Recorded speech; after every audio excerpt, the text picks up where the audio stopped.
All right, I think we're online. What's up, guys? My name's Ethan. I'm from Michigan String Ups, and I have a friend here. He's one of my good buddies, actually from Instagram. He's a terrific traditional stringer, which is why I brought him on here so we can talk trads today. Actually, I have some questions from you guys that you asked me that you wanted to answer, so we'll try and get to those. But I'm gonna let him introduce himself, so he can go for that. Go for it, Gray. Okay, what's up? I'm Gray, good friend of Ethan's. We share a lot of knowledge over messaging and kind of just bounce ideas off each other, see what works. Happy to be here. Yeah, what's your Instagram name? You change it once in a while, don't you? It's just Gray Van Dyke. Okay. Nice. All right. So I'm making a post right now.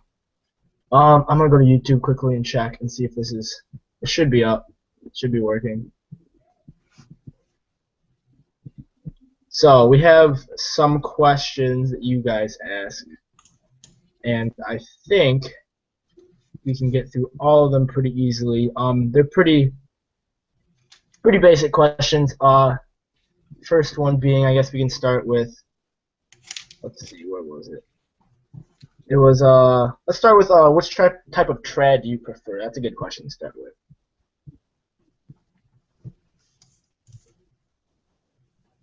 So you want to go first or me? You can go first. I All got right. to think actually.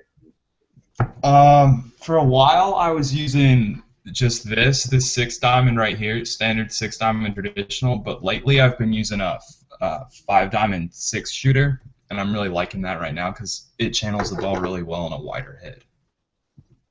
Okay. All right. Yeah. No, I've gone back and forth. I really enjoyed. Let's see if I can pull this up. Hold on. I really enjoyed this. This is that six diamond I did yesterday actually. And I played around with it a little bit, and I've come back and forth between like classics and like more, I don't know, complicated channeled pockets, kind of like this like X channel. I've gone back and forth, and I don't know. I really enjoyed it as like a classic traditional, like 6 to 8 diamonds is probably my favorite. I just love the feel. I don't know, and how they perform. It's just, you can't beat that. I mean, Yeah, I think with the work you put into it and the performance you get out of it, it really can't be beaten. Like anything else, I feel like it's overcomplicating things almost. yeah, and I don't know. I guess from like experience, like to do a good classic traditional, it takes a lot more time than people would think. Like it takes a lot of practice and a lot of time to like get a good tensions and good like spacing on your traditional. Like it takes a lot of time, a lot of practice to get that far. Yeah, like it may just be repeating the same knot over and over again, but there's a lot more you have to think about than other pockets because of its lack of symmetry. Right. Yeah. I mean, when people ask me like how do you string like a traditional, like how do you, like what are your tips for it? I mean, I guess my biggest one is like making sure that you do have good symmetry in your head, because then after like you get like good spacing and down with your diamonds, it's really easy to fix like the tension problems and stuff that you have, as far as like controlling like the whip and hold within a pocket and like how smooth the release is and stuff. Yeah. It's most important to find a method that really works for you, though, in stringing it. Like, I've tried 3 or 4 different methods until I've stuck with one. Yeah, and what is your method? I know we've talked about it, but I don't know if they know. So, here, one sec, let me see if I can find it. Um, I start off stringing it flat. I pull the 2 center leathers right here flat and kind of start off in the inner leather where I guess Lax All Stars calls it a tree. I start from there and string it flat, and then actually put a baseball in it, and finish it up, and then go around stringing each side around it. Yeah, so we actually do ours differently. So what he was talking about is that when he's looking at the back and said he starts on one of these top trees. I think he starts on the right one. You start on the right one. Yeah. Yeah, so he starts on the right, as he called it, like a tree. It's like the top of the leather. When I do mine, I actually start on this top side. As you see it as the right side, but when I'm stringing, I see the left side. I start on the top and I go down one side. It's just like different styles. I've actually tried his style before, and it works pretty well. But I don't know, it just felt really weird to me for some reason. Like it just didn't feel the same. And I guess that it really depends on what kind of traditional you're stringing to. Yeah, like I've found that doesn't work for everything, and it really kind of depends on how you go about stringing the pocket and how you adjust it, really. Yeah, and I mean, I've watched like tons of videos on like how to string traditional, and honestly, the videos aren't always that great. I mean, the only way you're really going to learn is if you go in and do it yourself and figure out what works for you and what doesn't, because not everything will be the same for one person as it will for the other. Okay, so we did favorite type of trad. I was a classic kind of guy. Gray, what did you say? Kind of forgot actually. Probably a classic. Classic, yeah. And I don't know why, but I've strung like more complicated stuff. Like I did that rocket pocket, which Gray is actually working on his right now. So you guys will probably get to see that when he finishes it up. But he's finishing up a rocket pocket, and I can't wait to see how that turns out. And it was a more complicated pocket, I guess, with like the double interlocks that you get. The release, the kind of like the feel you get in your pocket changes. So like this is like the single interlock, just like standard classic, traditional. But with that rocket pocket, I mean, you can really feel the ball move around in your pocket, which I think is really kind of characteristic, I guess, of how that is strung, and it's really cool. If you guys want to, you should definitely go check out what Rocket Pocket's doing over on their website, their Instagram, their Facebook. They have a lot of different stuff you guys can go look at. Okay. Let's see. What's another question we had?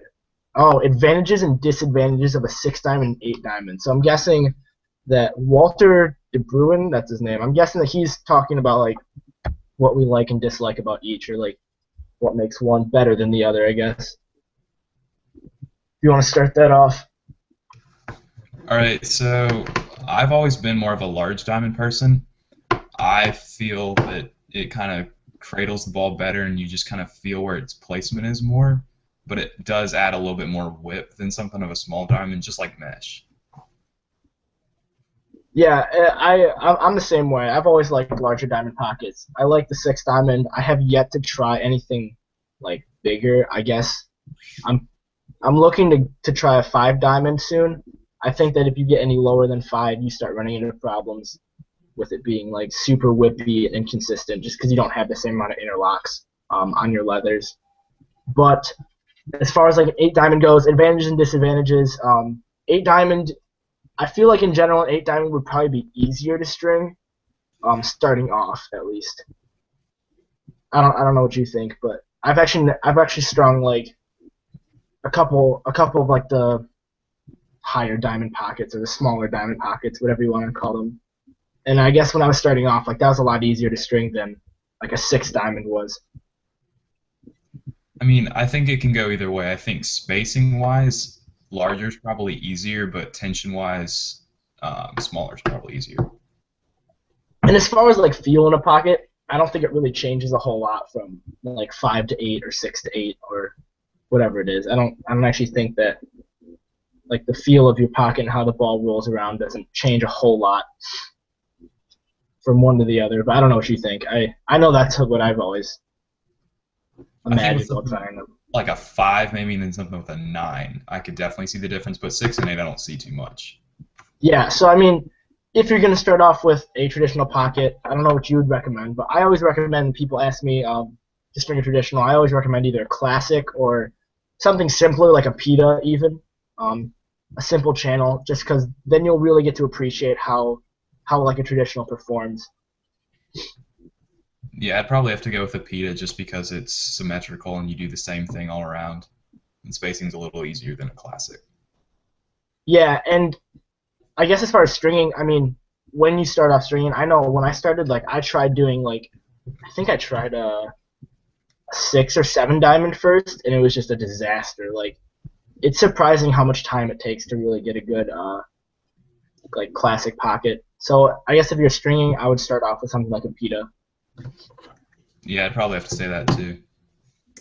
It also helps that you can use like separate strings. I Yeah. felt like that helped me a lot because when you can do like this, the center channel separate from the outers, it gets rid of a lot of the mistakes that you'll make early as far as like tensions and spacing go.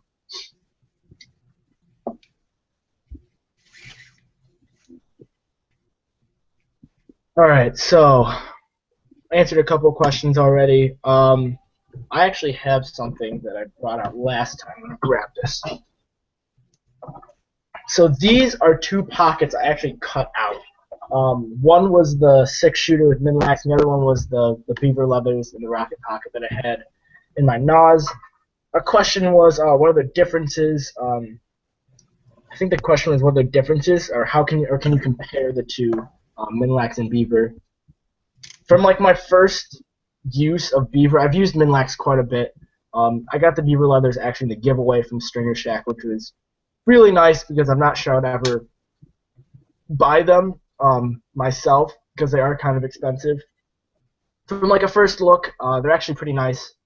They're a lot thinner than the Minlax leathers. They're a lot more pliable, but they're not like floppy, I guess, like the Throne leathers are, which I really dislike that and how those leathers perform. But stringing up, I mean, they're pretty easy. They do have a kind of a strange feel to them. I don't know how to explain it. It's not really like oily, but it does feel like there's a coating on them, which is unusual. Where the Minlax leathers are very just like standard leathers, but they're really high quality.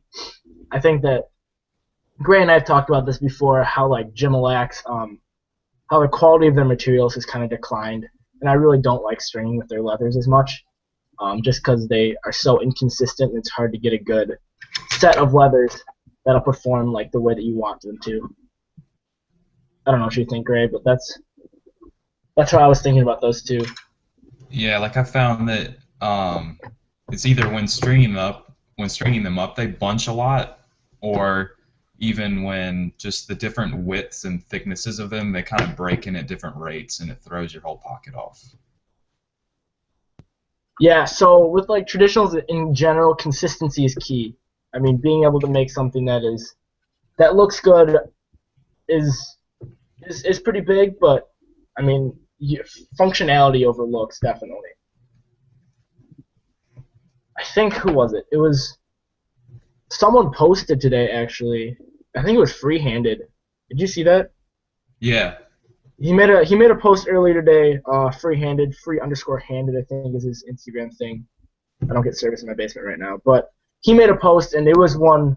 I think it was a 6 diamond that he had strung, and it really didn't look that clean. I mean, it looked like it had been used. It was pretty broken in. Some of the tensions were a bit off. The leathers looked like they're bunching just a tad. I mean, honestly, like it was still beautiful. But what he was talking about was how that pocket is like perfect for him. It functions just the way he wants it to. And I think that was like a good thing that he did that kind of post, because he does post like the really high quality traditionals that you would expect to see. When honestly, I mean, functionality over anything else. If it works for you, it works for you. but I think that goes to a certain extent. I think people almost use that as an excuse at times Right? Yeah. as to why things may not look how they should. But if it's strung fundamentally sound and it's performing how you like, that's something else. That's all. Yeah. There. Yeah. It is.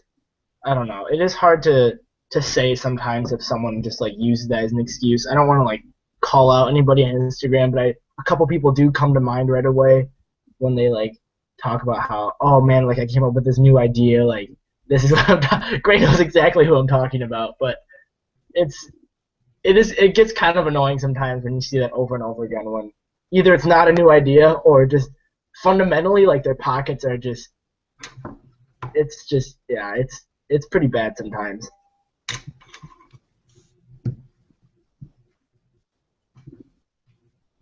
And I know that like I've said it before, but I love it when people post traditionals. I think it's great that people are working on them and getting better. But one of my biggest pet peeves is probably that people will sell them to kids who do not understand what a well-strung pocket looks like or how it performs. And then when they get that, I'm almost 100% positive that they're not going to enjoy traditionals, and they're just going to think that, oh, like all traditionals are strung this way. It's just, I don't know, it gives the whole like community kind of a bad name when people do stuff like that, which is just unfortunate. And I feel bad for the kids who have to deal with such like a terribly strung pocket. Yeah, it's not really fair to them to get that's their first impression of what a traditional is when it can be so much more and so much more personalized to them. Yeah, Phil made a post about that too, actually, because he works at the Lax Unlimited. And he had kids come in who had just like terribly strung pockets by other companies. He was kind of appalled by the same thing that we were just talking about.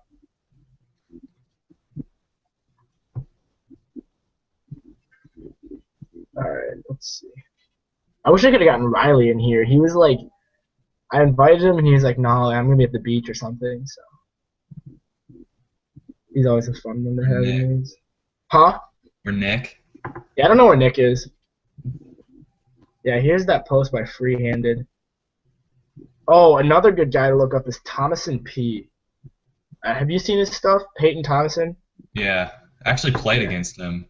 Did you really? Yeah, he recognized me based off of my trad actually. That's awesome. No, he's a pretty good stringer. I'm looking at his page right now, but in his bio, I mean, he says I string for function, not looks, which I think is interesting. He had the whole like Instagram thing going. I mean, he had like the website and like he was stringing for people and stuff, and he kind of stopped doing that. I think he's just going back to stringing for himself, which is and helping people out along the way, which I think is great. I think that's like a good way to do it. Yeah, I mean, stringing a pocket for someone is great and all, but if you can teach them to do it themselves, they'll go so much farther. I mean, even if they choose not to string for themselves, they'll be able to maintain it so much easier and make it that much better.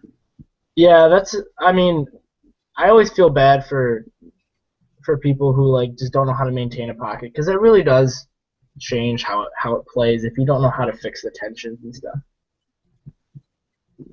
Because they will shift as they break in. It's bound to happen. Yeah, it's inevitable. And like, I think it was you that found one of my pockets on sideline swap after a while. Yeah. I'd strung for someone, and it looked terrible because I hadn't done anything. They hadn't taken care of it. Yeah, it was that Surgeon 10 with the X channel. It was like your baby. It was the one that you would always show us like in chat and stuff. And you're like, yeah. Oh yeah, this is like the best one I've ever strung. And I found it on sideline swap, and it just looked like complete crap. And it just like all the interlocks had shifted. Like everything was just like terribly spaced. I don't know. It was pretty sad.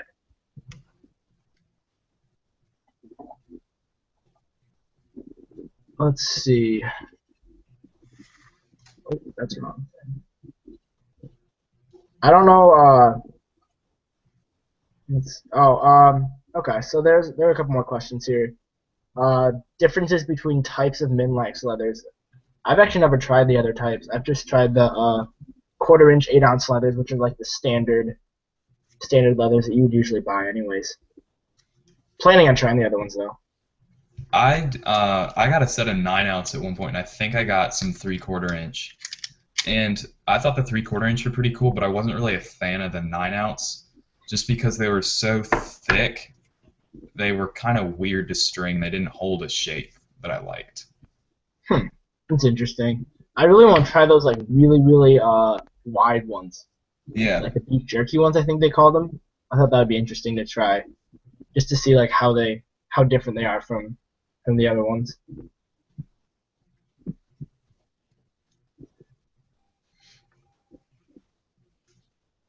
Tips for stringing traditionals. I guess we've kind of touched on parts. Really just find what works for you. My bad. And practice. Practice, yeah. Practice is huge. Yeah. I mean, traditional really isn't that difficult. There's nothing like extremely confusing about like the different knots or like how they're supposed to look. Like it's always pretty straightforward, but getting it to a point where like your tensions are good and your spacing is good does take practice. It takes a lot of time. Gray, how long have you been stringing traditionals? You've been stringing for a while, haven't you? I think about 2.5 years Okay, so there you go. Like ish. I've gotten I've gotten help from Gray on almost all my traditional stuff for the last like 5 months, and I've gotten better. But I mean, he's definitely the guy I go to ask questions because obviously, like the more you practice them, the better you're gonna get. Yeah, like I've strung hundreds of pockets that don't make Instagram, don't even make aren't picture worthy, and I end up cutting out half of them. But you learn a little bit with every one you do. Yeah, I think like just being able to improve from pocket to pocket is a big thing, which is something that's cool. Like when you help somebody and you see them start stringing, I mean, you can really see how they improve. And it's so obvious too how much time like they put in to actually practicing and paying Yeah. attention to like what goes wrong and stuff. Because it really does like the next pocket they string is like, oh, this is better, like this is better than the last one. Like it's really cool. Like even this, okay, so this was that superpower I did, and this is turning out to be not very nice actually. But this is that one I had for the giveaway, and it was okay. I mean, as far as like spacing, it was pretty good. My tensions are off in parts, but I mean, then I take a look at like the next one that I did like yesterday, and like it just looks so much better than before. And I mean, it just comes to practice, like doing it over and over and over again. I know when I talked to Gray, like the only thing I wanted to do was string classics, and I think I strung classics for like 2.5 like solid months. Like that's all I did. Or just like with the Gray's help was just like I would string a classic and I would send him pictures and he would give me some pointers and I'd string another one and yeah, it took a long time. Where I'm finally getting to a point where I can branch off from classic traditionals. But that's a good place to start too. I mean, once you learn how to do the tensions, everything else falls into place pretty simply. Yeah, I went through a phase like that too, where just for a couple months, I didn't even think about doing anything else. I only worked on my classics and what different aspects of it I can improve with each one. I would like focus on spacing for one, tension for another, pocket depth and placement. Yeah, I know. I know that we've talked about it, but also like the how you place your pocket is a really big thing with traditionals. I always see people try to place their pockets like they would with mesh, and it really doesn't work that way. Not at all. Not at all. I like we're a big fan of like the mid low pockets, but the thing is that if you string anything else but like a mid low with a trad, like just a big bag, if you don't string anything else, I mean it doesn't function at all. Like completely honest, like you can have a mid pocket and you can have something that strings up pretty nicely. But when you go to play with it, like it won't throw the way you think it does. It doesn't work the same way as mesh. Yeah, like anything too defined really, you don't want it. Like, see, for mine, if anything, the pocket takes up the entire head, and you get you get the same benefit. You get way more benefits than what you would stringing it defined. You get so much more hold out of it because it allows the ball to shift right up under the shooters and sit right there when you're cradling. Yeah, I think that's a huge thing too. Is that people don't realize that the hold from a traditional pocket doesn't come from the same aspects of of like a mesh pocket. So like I got asked the other day like how do I like string a channel into like a six diamond, and I was like, well, you don't really string like channels in traditionals. I mean, there are more channeled pockets, but your hold doesn't come from how tight your channel is on your head. It comes from how it shifts underneath your leathers, underneath your shooters.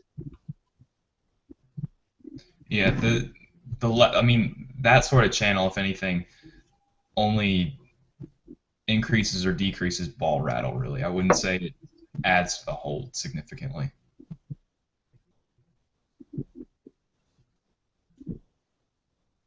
All right, another question. These are all from Gulf Coast Lacrosse. Shout out to him. Question three: how to care for and maintain trads. I'll let you start with that one. I don't really know a whole lot, I guess. Ball and knife, really. Just That once simple, just ball and knife. ball and knife. Once you're done playing with it, stick a butter knife or whatever you want in a ball right in the pocket where you kind of where it sits, and just let it dry there. Don't just shove it in a corner and let it dry because the leathers will shrink and crack a lot of the time. Do they actually crack? I've never. Yeah, I've had some of them crack and rip. Oh And it's god. not fun. Yeah. No, a ball and knife if you play in wet weather, if you play in any weather at all. When you break in a traditional, I don't. I've done a couple different things. I've used the water. I've like soaked mine after I strung them, but I really like just like the natural break in. I think it works a lot better for most pockets. Yeah, I think wall ball, just maybe wet it a little bit or wet the ball even when you're playing wall ball. That's my favorite way. Okay, I gotta try that. Wet the ball. Okay, so just like a little bit of moisture to kind of help work it in. Yeah. Yeah, with these mid-lax leathers I got too, these ones seem a lot more stiff than the other ones I've got. Yeah, I I don't think know. yeah, at least when I was asking about color wise, Brian said it just a lot. It's a lot of it's up to how the leather itself is. He doesn't have so much control over that. Right. I mean, they're always gonna be high quality too, and I think that he does a good job with like being honest with how his products are gonna be. Yeah. I mean, they're still leagues ahead of Gimalax in terms of just quality and dependability. I had some Gimalax. I like to pre-stretch my leathers, and I was stretching out some Gimalax ones for a friend, and I ripped them before I even put them in the head. uh, so what do you like in leathers? Like what makes like leathers work for you? I guess like as far as quality. Just really consistency between leathers, and then I guess strength really. Just if you can Okay. stretch enough that they won't rip on you. Yeah. No, that makes sense. I found that some leathers, especially I don't know why, but the throne leathers are like they feel super like just like I could like pull them apart with my hands. I don't know like what they put on them, but it's definitely not something that I enjoy. Yeah, I probably like stiffer leathers to string with, and then let them get softer as they break in. Yeah, that's how I like them too. I feel like if leathers, okay, let's see.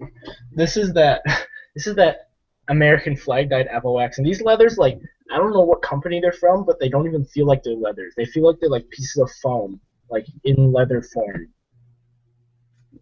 They're like it was so weird trying to string them up because you get really bad like leather uh, bunching, I guess, like in between like the interlocks, and that was just unusual because I didn't really change like my like stringing technique or anything with this. It wasn't like I did anything drastically different than I do with my other ones. It just didn't turn out that well, and I think it's because of the leather quality.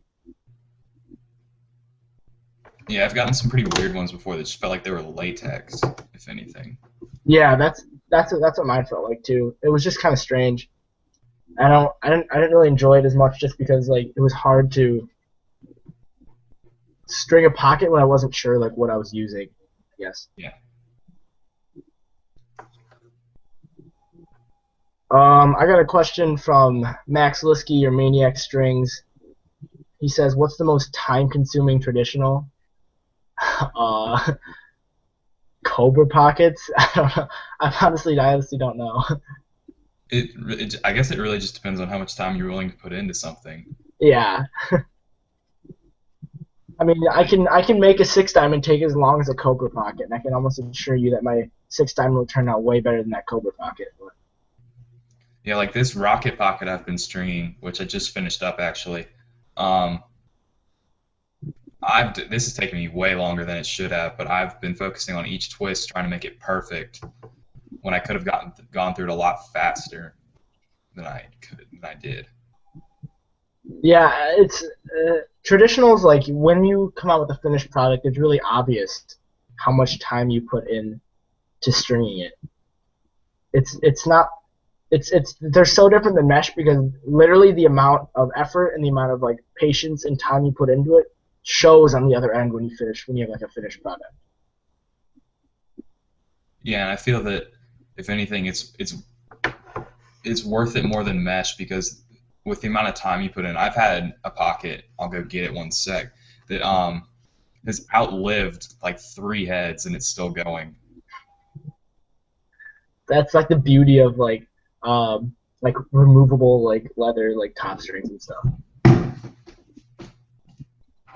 Yeah, go grab that. I want to see that. Like this pocket, I don't know if you can see, it's frayed and everything, but it's been in a metric, charge 2, and now it's in a Houdini, actually. And it is just still throws really well. It's not. I've gotten a lot better since then, but just with the change of the shooter setup, it throws perfectly. Is that an X channel? Yeah. Yeah. Okay, so I have a question for you. This is from Maniac Strings again. He said, "Are X channels similar to PETA's?" I'm guessing he's talking about like stringing them or how they play. I mean, stringing them. Yeah, it's pretty much it's the same concept in how you string, except for the channel. But like, I actually found a while ago, I thought it was interesting. Some people call X channels PETA's in the sense that the outer leathers are set lower than half the depth, because that's kind of what PETA's are known for, apparently. Lower than half depth, so they're Like the shallower outer leathers to create a tighter channel. okay. Yeah, I can see that.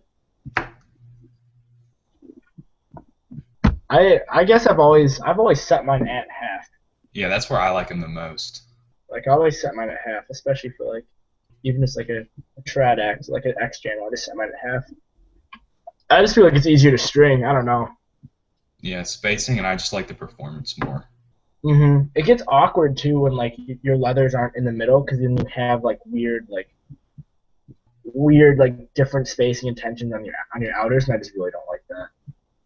Yeah, that's one of the most common things I've seen that's wrong with well, not necessarily wrong, but could be improved upon with newer stringers and PETAs and things, is that they set their outer leathers way too shallow. Like they're almost at the sidewall, and it just makes these awkward interlocks and dive-ins. Well, and the thing is that when you put a ball in there, like if you put a ball like in a pocket that has those really shallow outer leathers, yes, like you're quote unquote creating like that channel like you would see in mesh, but it really doesn't help the performance of the pocket. Like if anything, it hurts it. It just makes it more inconsistent.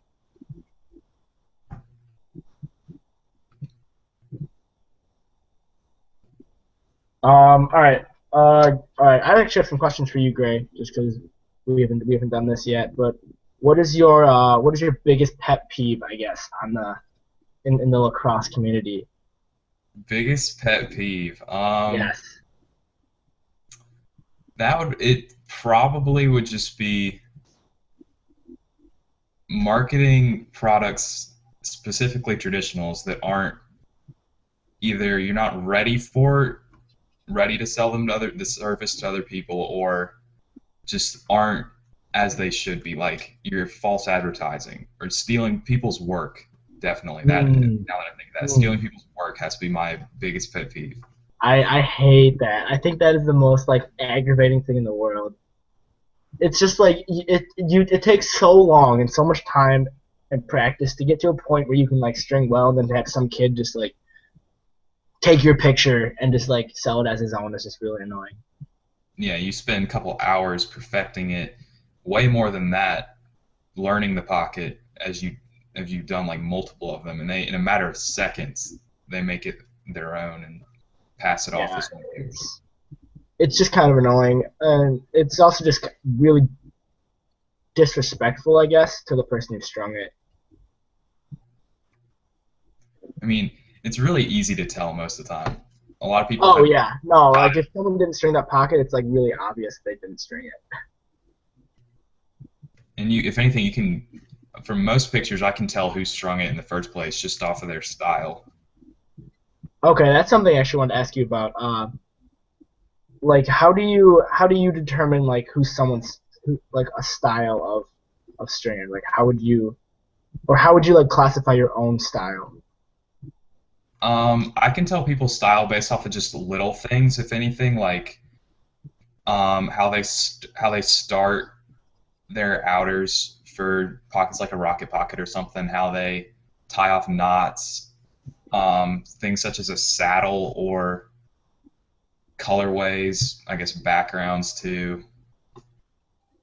Yeah, I think the biggest one that I've seen is their ability to of like just fundamental stuff like spacing and intention. So like you'll see someone string a pocket and like the tension will be off, and then they'll steal someone's picture and it's like perfect. This doesn't make sense. Like you don't just one day like get 100% like improvement from what you were before. It just doesn't happen.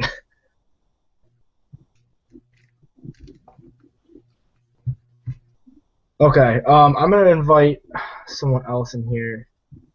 TJ, Stick Therapy Lacrosse. I told him I'd give him an invite. Um, one of the brand new like Wolf athletic shafts on those plastic ones. And I really want to see what he thinks about it. So hopefully you can come in here and give us like a little review. I've been really curious about one. They said they would send me one, but I don't know. We'll see what happens. They look pretty cool. Yeah, I've heard mixed things about it. That it flexes like uh, laterally, I guess. Yeah, that's what I heard too. I heard that like it flexes side to side, not like front and back. So when you shoot and pass, it like really throws it off, which is not good. I don't know why they would make a shaft that would flex side to side. It doesn't really make sense. But I mean, maybe I could see it on checks, but I don't even think they make like long poles or deep poles. I yeah, don't even think they make one. I don't understand why. It's just a confusing concept that they would even like attempt to make a shaft that flexes that much. yeah, I think that could almost hurt people's games. Right, and especially like someone who wants to buy that shaft and like is starting off in lacrosse. I mean, it's not going to help them at all if they can't learn to pass and catch correctly, which is probably another big pet peeve that like people give kids sticks that are like high whip, high hold, like high pockets that are just like going to teach them such terrible fundamentals when they try and throw the ball and shoot. Yeah, beginners don't need really channel pockets or really define ones. It just doesn't really work with what they should be learning. They should learn to catch and throw and handle the ball without having aid of their stick necessarily. Yeah, it's kind of funny to think about actually, because when I was a kid, like the first like actual pocket I had that wasn't like a beginner stick was from Rocket Pocket. I got a stick from them when I like the third or fourth year in that I was playing, and I had it all the way through like my junior year of high school. I was still using it, and that was probably my incentive to like try and string one. Was just like this thing was so good and so consistent for like 8 years of my life. Like it was just unbelievable. And then I broke the head, and I should have kept the head, but I didn't. I don't know why. I should have kept that. I'm trying to think. My first stick that I used at a camp, it was like a Brian Superlight or something. It was sold as a complete stick and a set, and I think they felt bad for me because they gave me a Warrior Patriot complete at camp What? as like a giveaway, but I think they should Really? have that to me. That's actually pretty funny. I used one of those Python shafts. Do you know anything about those Yeah, I things, have one dude? of Like those. those. I have two of them in my garage right now. I have like the original Python with like orange and black and white, and then I have one of like the second generation ones that's like blue and white. Things are heavy, so Yeah, heavy. I have one with this snake on it that was like blue and like Carolina blue and navy. Yeah, that's the one I have in my garage. That was the second one I got. They were pretty cool. It was kind of cool seeing like the development of like carbon fiber shafts, Yeah. how they kind of went through that stage because they were pretty heavy. They weren't like super easy to use, but they definitely helped as far as like strength. Like I was never gonna break that thing. No. things Um, were things were crazy.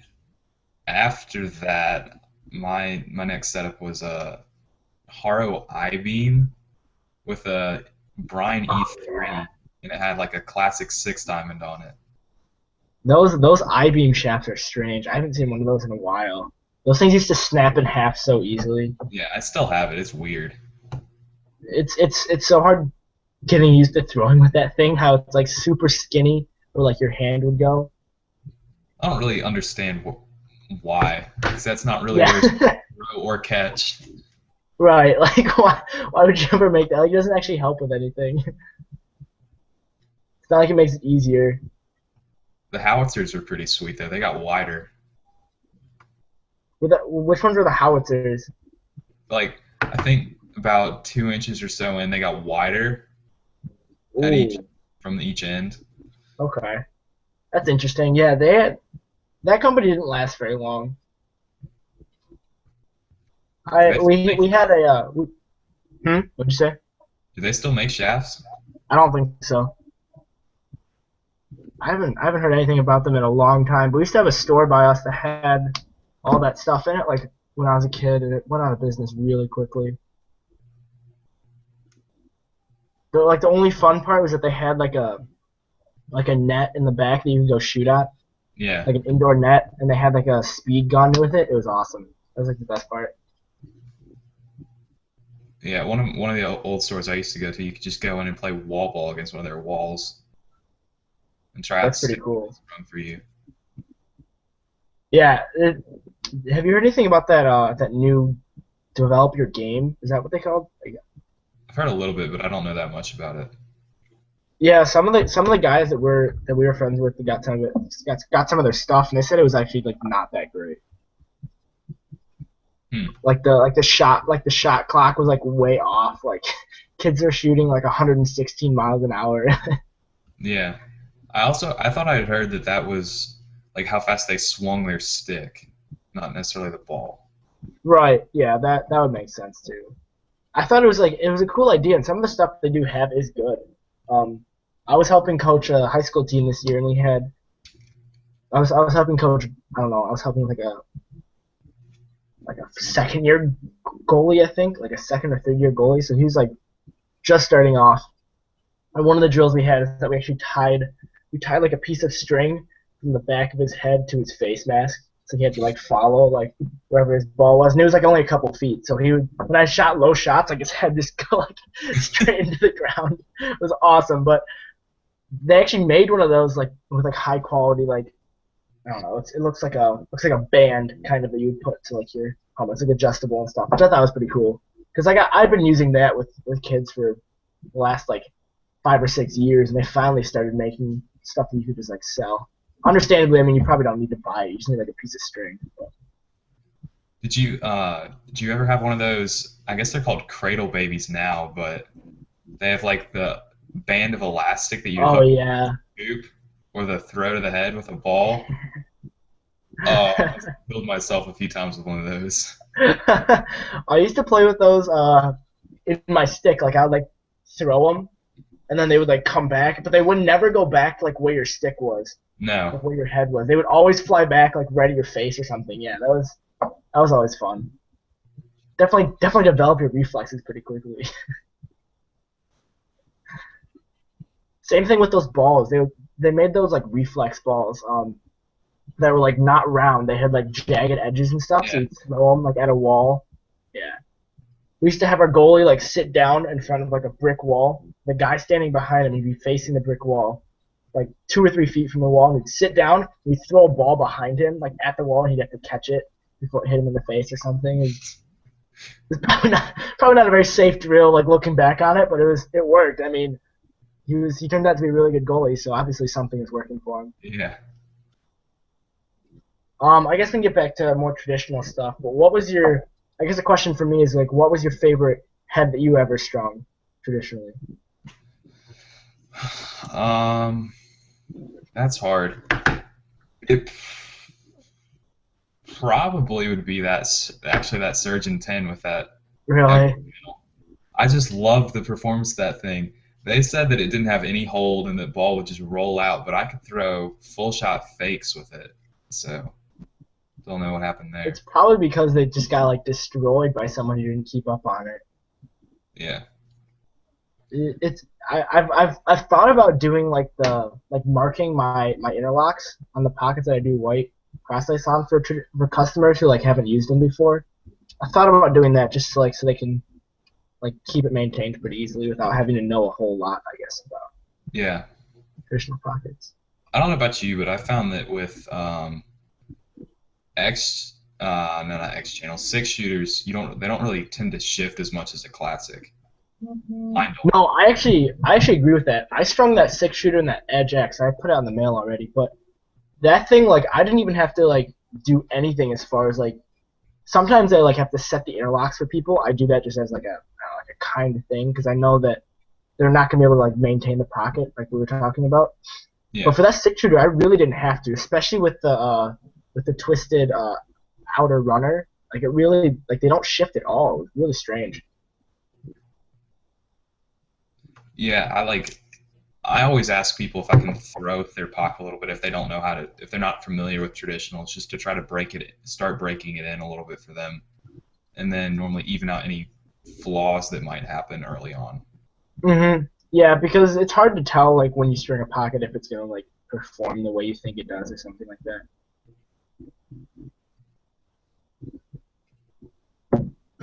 I'm getting really excited to like go outside and throw now. But Yeah, I want to go outside. I want to finish up this. I want to put the shooters in this rocket pocket and try it. Yeah, I can't wait to hear what you think about the rocket pocket, man.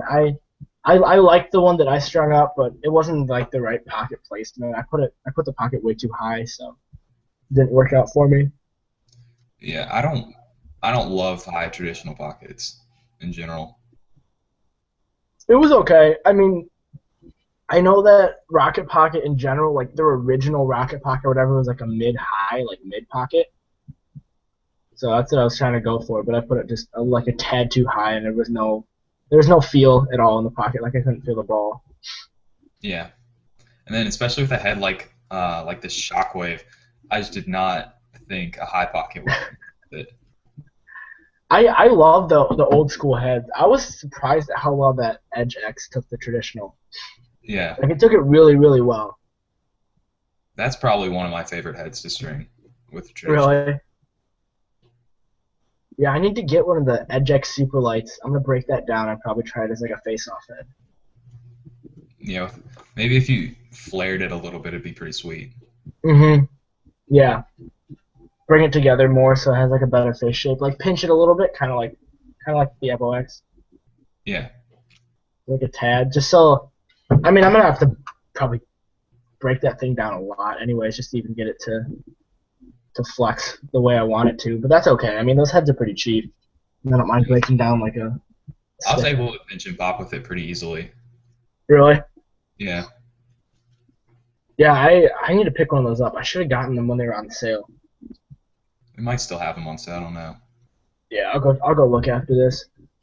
Let's see if there's any more questions from people. I forgot to set up that question Q&A app. That was my bad.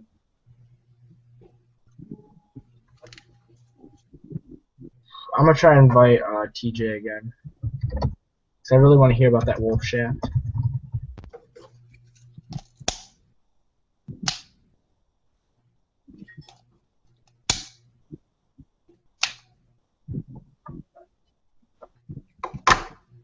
TJ, if you're watching, I just sent that invite.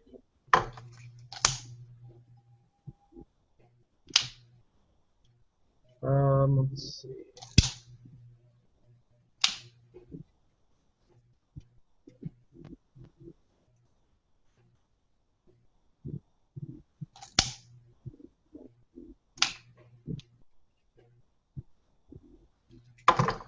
What would be your favorite head to string traditional on?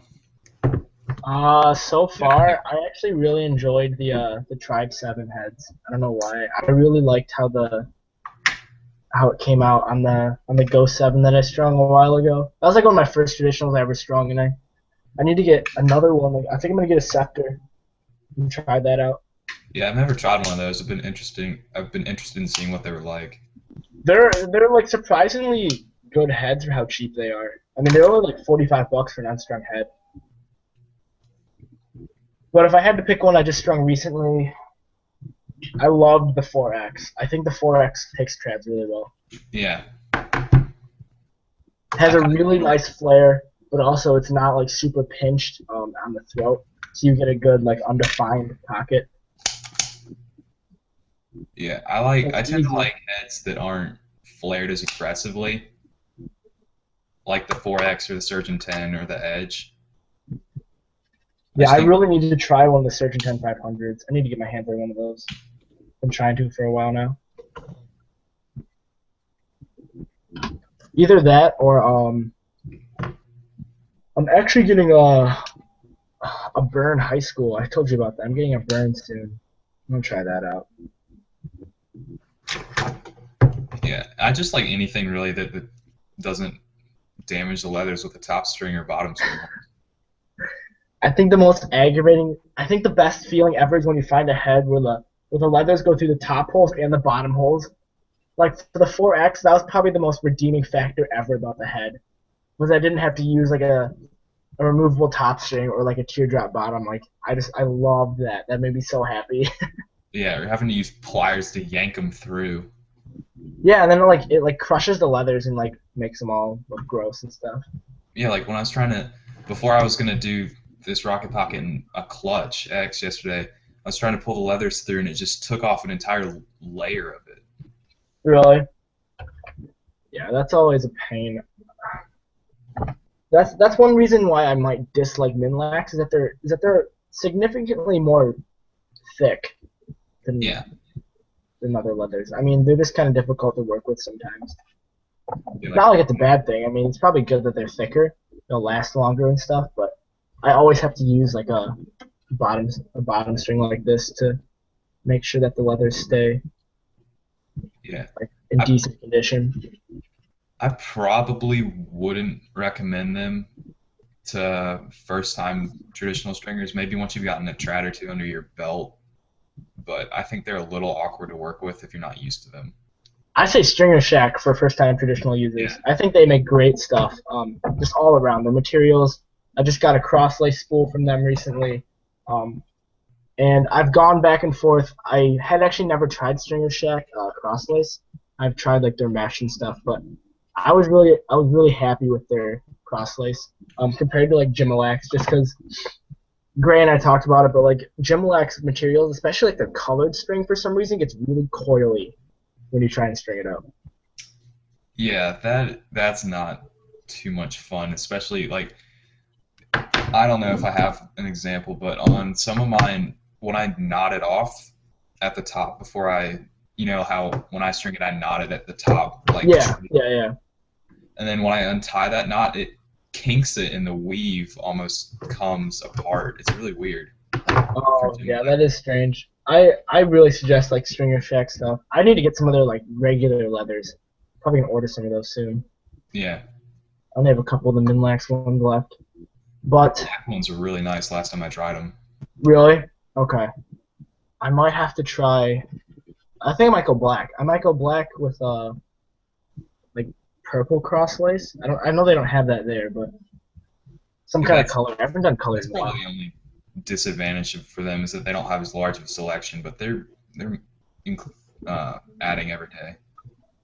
They have let me look it up. They have white, gray, and like Carolina, don't they? I think they've added a little bit more, but Have they? Okay, I'm gonna look because I'm curious.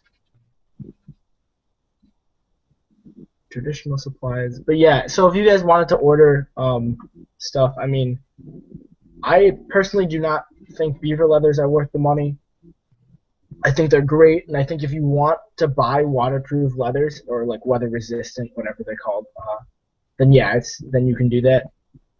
But if you break in a traditional, like the correct way, if you do it correctly, and if like you take care of it, you really won't need like quote unquote like waterproof Yeah, I stuff. found that too. Oh, actually, Stringer Shack does have 10-yard segments in white, black, khaki green, gold, red, orange, Hawaiian blue, and Kelly green. So Can't beat they their have. price. Hmm? Can't beat their prices for the 10-yard segments. Yeah, they're $2.80. That's a really good price. That was another thing I found with their with the Gimalac stuff was that their spools are actually more expensive than Stringer Shack. Like after you add shipping and all that stuff, Stringer Shack was cheaper by a couple of dollars, which I thought was kind of interesting, but also really nice. So, I mean, if you guys are gonna buy materials, Stringer Shack's definitely the way to go. I still need to try the Money Mesh and what was the other one? I strung up some money mesh for someone on a How do you like it? Revo 3X. I loved it actually. Really? I Nick was talking about it a lot. He was talking it up, so I need to get my hands on a piece. I think someone said they were gonna send me a piece for free, which I thought was funny. Some guy just like messaged me after like our live stream the other day and was like, "So I have an extra piece. Do you want it?" And I was like, I mean, yeah, I guess so." Yeah, I thought it was. It kind of reminded me of 1X from String King. Really? Okay, I'll probably like it then. I need to try some of that barrier stuff too, like the barrier Yeah, wax mesh. Does he have a website? Does that guy have a website? I think. Yeah, I think so. I need to order. I need to just go through and just like try a bunch of different stuff because I really enjoy like trying new stuff. I think it's really interesting how people like are innovative and like try different things. Yeah, It's always cool when someone comes up with something new. I need to give Stick Doctor a try. Oh yeah. I was I was so jealous that Phil got that bootlace from Fitzy. Yeah, That looked so nice. I really want to get some like authentic bootlace. He said it was kind of difficult to string up, but it'd be really cool to get some. yeah. I might get some with when I order some stuff for that mini Nimmy. Oh yeah, are you still doing that? I think so. Now that I've got this done, I think I'll definitely do one. What are you gonna put in that? Are you still thinking about doing the Space Commander, or are you gonna do something else? I mean, I've really heard from someone who's done a Space Commander in a mini Nimmy that I shouldn't be, but I kind of want to. I mean, hey, I mean, you gotta try it for yourself. There's no point in like. Yeah, I'm definitely not going min-lax on that. The bottom string holes are tiny. Are they really? I didn't actually look. I put mesh in that when I was messing around with it. Yeah, they're pretty small. Seems like it would just. And I'm not really a fan of using removable top and bottom string. I think it just kind of messes with me anyway. Yeah, I don't know. I enjoy a lot of different things. I think that companies, most companies do a good job of providing like products that are higher quality, and they do a good job of like advertising in an honest way. But there are times when I see that companies are not honest. I think that's kind of shallow, honestly. And for some reason, the first company that comes to mind is I know I don't really want to say names, but it's East Coast Eyes. I've been kind of disappointed with their stuff recently. And I know that like we've talked about it a couple of times in our live streams, but if something like this ever gets them, like they've sent Nick and I and Riley and a bunch of other guys that we're friends with. They've sent us like a bunch of stuff to try out, and I just don't know why, but I feel like their quality has just really declined in the last like year, which is unfortunate. I haven't used East Coast Mesh in a long time. I got some of the original when Greg was still making YouTube videos without showing his face, and that stuff was fantastic. But I haven't really touched it since then. Yeah, I had a piece of his stuff like literally like when it was first coming out. But I have not touched it in a while just because I don't feel comfortable.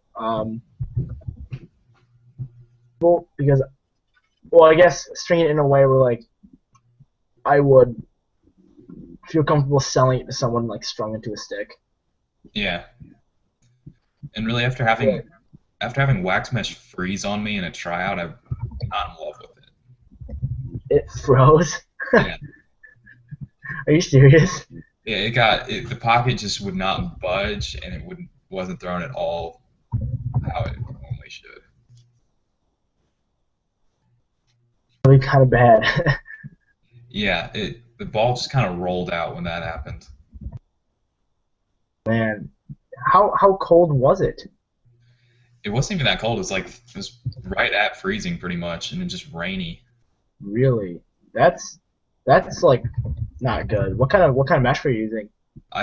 It was either Ninja or pretty old East Coast. I need to try Ninja actually. I liked it. Yeah, Nice. I really wanted to try Ninja, but I have yet to get around to spending that much money on a piece of mesh, honestly. Yeah, they sent me a whole bunch of mesh a while ago that I strung up pretty quickly, and I liked it. Yeah, Fergie was talking about it too. He really likes that stuff. I was talking to him. The He Sensei enjoys mesh is it. great. Oh man, I've heard that stuff is really You nice. need to try that. The one Okay. thing I didn't like about it is that the diamonds just felt small. Did they? Yeah, like it I like the String King size, like the 17.5 Yeah, I millimeter. love the 17.5. They felt smaller, like almost 13. Really? That's Yeah, strange. I For some reason for me now, like the 17.5 just feels normal. Like this kind of it's really hard to tell sometimes, but I mean I really enjoy how the diamonds on String King work. I just like how they string up too. I think that you can get some really nice pockets out of String King mesh. yeah, 17.5, and then like as I always say, true 20 are probably my favorite. Yeah, you're a fan of that 20, aren't you? I still have to I gotta pick up some pieces of that mark mesh, dude. I need some 20 millimeter mark mesh. Yeah, it's pretty weird stuff to string, but once you get something you like, I love it. It's so soft. Is it really? I see. I've been looking for some. I like the String King 1S, but it's hard to string up sometimes. What's up, DJ? How you doing? Hey, good. How are you? All right, you made it in here. Yeah, I got the email. All right, yeah, I sent you like there's a bunch of different accounts with like your name on it, so I put like Yeah, I've had so many accounts. yeah, so I just added them all. Mhm. TJ Stick Therapy Lacrosse. This is Gray Van Dyke. Gray, this is TJ from Stick Therapy. He's one of Riley's friends. They actually go to the same school, I think. Yeah, we're in the same homeroom, so it's kind of Riley and I were actually really, really good friends. Then once we found out we both strung, we kind of stopped talking. Game rivalry. Yeah. In school stringing rivalry. That's Yeah. hilarious. Yeah, I don't. So actually, I wanted to ask you about that wolf shaft that you got. You have it right here. This is it flexing sideways. Like flexing Jesus. so much. And then, like in the video, they were shooting sideways, and then they would like turn their stick. Like that's what I saw in the video. My shot's like so messed up now from it. I lost probably 15 balls just from it, like going either really high or just going straight to the ground. Hmm. Yeah, you were talking about how it flexes like side to side, not forward to backwards. Yeah, like here's the side to side. I don't think you can see that, but it's just crazy. That's ridiculous. Yeah, and it doesn't really bend that much backwards. I tried to do a slow mo thing backwards, and I didn't get any like forward. Who was it? It was Select Strings that had one of them first. Yeah, I know Emerald had one. He just gave his away because it was really inconsistent. He gave it away. Yeah. That's so funny. Did you have any stuff you wanted us to talk about? I mean, Gray is the guy to ask traditional questions to. Actually, I try to string traditionals. Or not traditionals. I try to just string custom stuff. Like, I strung this thing without, like, any leathers. And, I mean, I don't really string anything good. I just kind of do it. So, I don't string for other people. Like, your pet peeve. Like, I don't string good, so I don't string for other people. I kind of string for myself. Like, I have, like, two other not good stuff back there, but yeah. Have you tried leathers, like stringing with like actual leathers before? Because that makes a big difference. I actually have two sticks back there that I strung with leathers. They aren't good at all, but What kind of I, pocket did you use? Blackshot actually, it was the first time I ever used the like custom thing. They had like they called it like the party pocket or something. It was all pitas going down each like the center check was Oh, pita, like all that, and the pocket was terrible. I feel like that'd be really hard for some reason to get like good like tensions, especially when you're trying to make a pocket, like an actual pocket out of just like pitas on like your outers and your inners. Yeah, I think I actually still have it.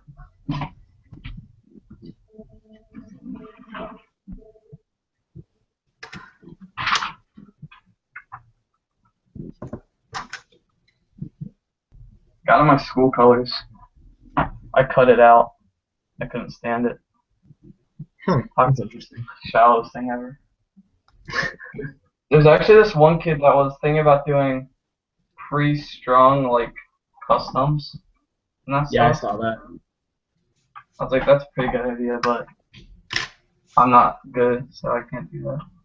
Yeah, I don't have Gray and I saw that definitely. Gray sent me a message like right away after that post went up. a. Mm-hmm. It was that post in Vegas. Yeah, those He was Vegas like strings. he was talking about doing like pre-strung like traditionals where you could just like put them in your head, but I still know how well that'd work. Like, just you can't really take one pocket that you've strung a traditional for in one head and put it in another. They have to be pretty similar. yeah, they have to be like similar heads. I've tried pocket transfers, but they really have to be like almost identical. Mhm. Otherwise, it just like the tensions don't work out and the pocket just doesn't work out at all. I mean, we'll see what he does with it, but who knows?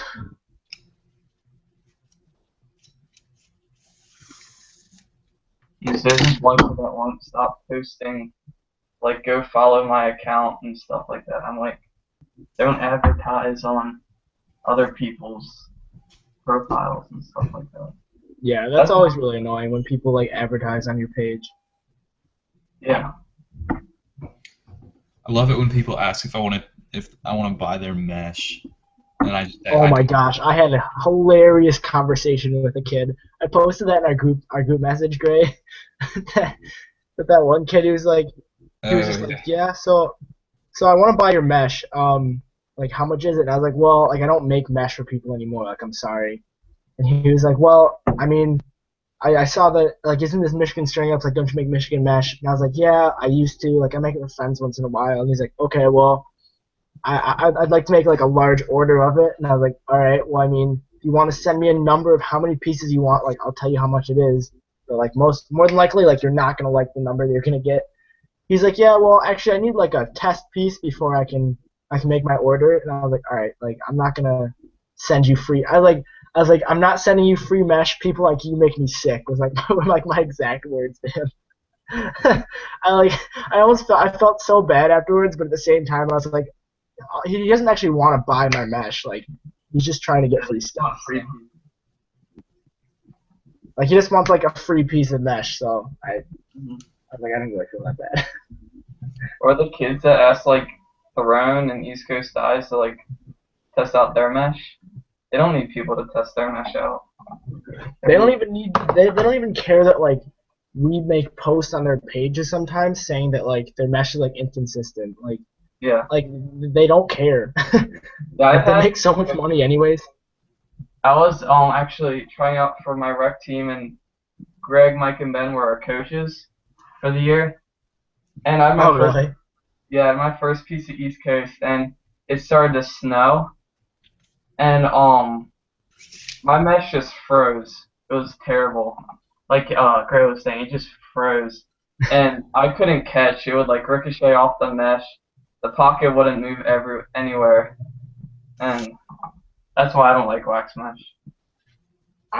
Yeah, I find that problem like even when it doesn't snow. Like I feel like the mesh hardens after a while. Yeah, especially on clears, cause like I like more tighter heads.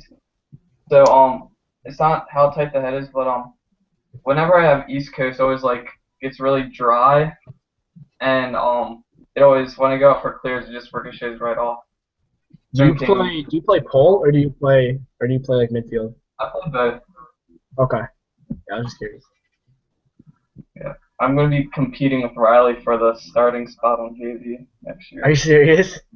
Yeah, That's he actually hilarious. made JV. He's been playing for 4 years. I've been playing for 10 years. He made JV. I made fresh soft.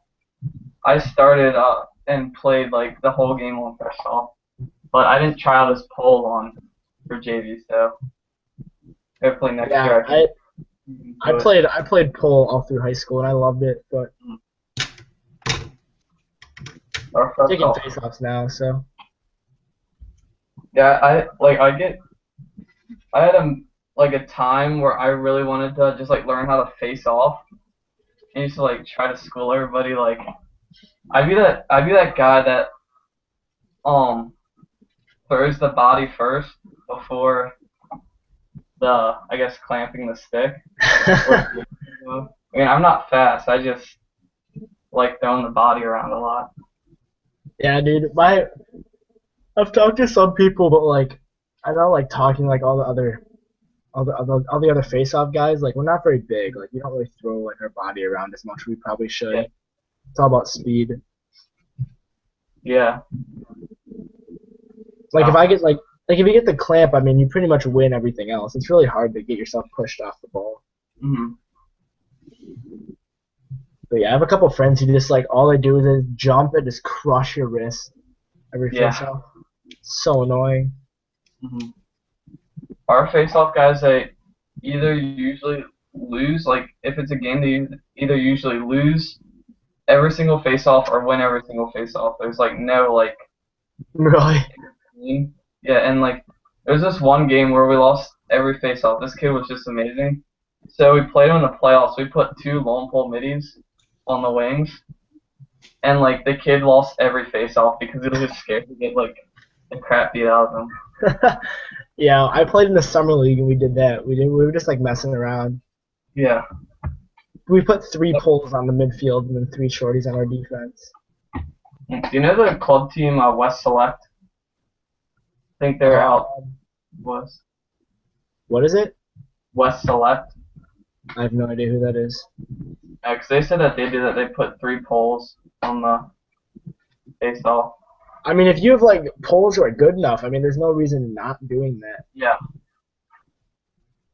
I mean, taking face off with a pole is hard, but I mean, if you can win the ball, you can. I mean, the ground ball is basically yours. Yeah. I had the chance to once. It was high school. Like none of our face off guys were ready. So I ran out. I was using the CEO and a gate ice long pole, and we play by NCAA rules. And I didn't have. I guess is it like 5 inches of tape or something? It's like a certain amount of like tape on your stick. So like the rest like down set and just like blew the whistle on me because I didn't have any tape on my stick. And I was like, come on, I wanted to face off so badly. That sucks. Yeah. The first guy I faced off against last year had an OG blade, and I just talked to him about it the entire time. Mhm. I was just like, how much did you spend on that? Like, where did you get that? Like, I like your head. Like, that's cool. I'm the type of guy that talks a lot during games. I don't I, really. I I used to never talk when I was in high school. Like I never talked to the attackman. Like I hated talking to people when I played. But like now that like I'm playing just like box lacrosse and it's kind of more relaxed. Like I love just like messing around, just like talking with guys on teams and stuff. Yeah, I talk to them kind of just like get them out of the game, I guess, get them like away from playing the game. Because I actually once had it where I was talking to a kid and we didn't see a fast break coming, and we were kind of just like talking off like out of the play, and like Yeah. so. I mean, it works sometimes, like getting the kid out of the game, but sometimes I mess up and the kid just like worst, probably the worst. Okay. Well, I am exhausted. Um, I don't know if you guys have any more questions you want to get answered, but I'll probably end this broadcast and we can just hang out for a little bit.